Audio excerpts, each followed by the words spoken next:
Өлең сүйер қауымға тағы бір жаңа кітап жол тартты. Бұл кітап басқа жинақтардан өзгерек. Себебі танымал екі ақынның жүрек түкпірінен шыққан жырлары бір кітапқа топтастырылған. Жинақтың форматы да ерекше.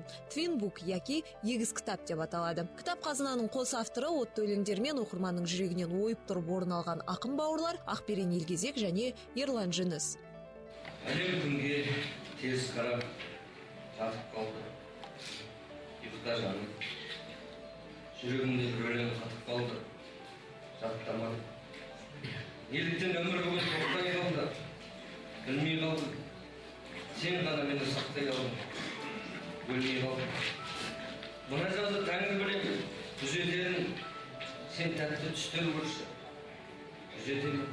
Кітап сәуірдің соңғы күндері жарыққа шығып, Астанада тұсауы кесілген еді. Ғаусар һәм ғаршы деп аталған жыр жинақ мәдениеттің ордасы қос ақынның кіндік қаны тамған Алматы шаһарында Әл-Фараби атындағы Қазақ ұлттық университетінде оқырман қауымға таныстырылды.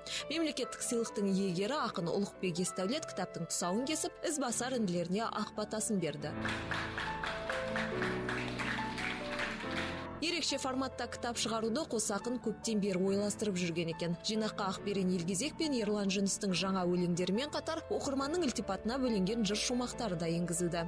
Оқырманға деген құрметімізді, оның оқырманның эстетикалық сезіміне деген құрметімізді білдіру үшін біз осы кітапты өте ерекше қылып жасадық. Оны Twin Book форматында деп атап отырмыз. Былай қарасаңыз, және өте ақ және қара түс жоқ мұнда барлығы қызыл қоңыр түспен берілген. Және мазмұндық форматы енді ол оқырманның өз бағасын беріп жатыр, оқырман. Мазмұндық форматын біз ештеңе айта алмаймыз.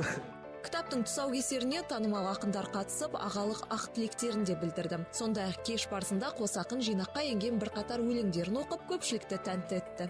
Аспан сен бе жетілген құлықтарың ба, мұз қатып тұр неліктен құлықтарыңда.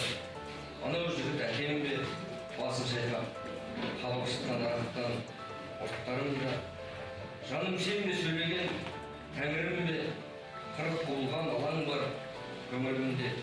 Анау бала өзім бе, жаудырын көзді. Тұңғыш рет бір кітапқа топтастырылған қос ақынның жыр жинағы әр қазақтың кітап сөресінен орын алуы тиіс. Өйткені бұл жаңа заманның қазақ поэзиясын кеңінен таныстырар кітап. Әйгерім Бақытқызы, Ринат Әділбеков, Жаңа күн.